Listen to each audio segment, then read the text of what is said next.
بسم اللہ الرحمن الرحیم۔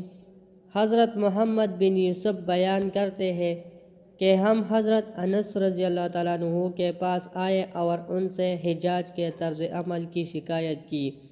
انہوں نے کہا کہ صبر کرو، کیونکہ تم پر جو دور بھی آتا ہے تو اس کے بعد آنے والا دور اس سے بھی برا ہوگا، یہاں تک کہ تم اپنے رب سے جا ملو۔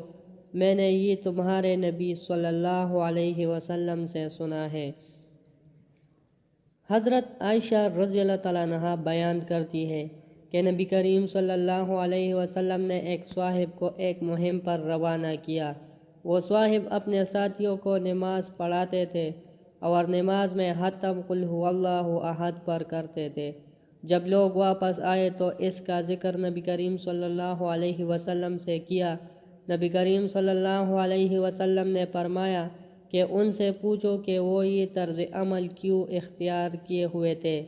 چنانچہ لوگوں نے پوچھا تو انہوں نے کہا کہ وہ ایسا اس لیے کرتے تھے کہ یہ اللہ کی صفت ہے اور میں اسے پڑھنا عزیز رکھتا ہوں۔ نبی کریم صلی اللہ علیہ وسلم نے فرمایا کہ انہیں بتا دو کہ اللہ بھی انہیں عزیز رکھتا ہے۔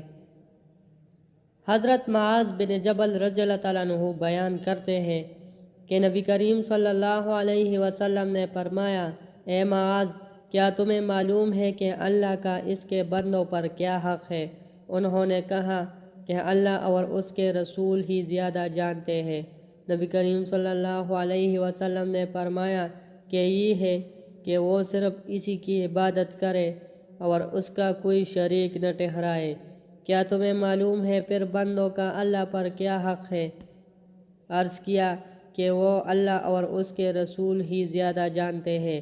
فرمایا یہ ہے کہ وہ انہیں عذاب نہ دے۔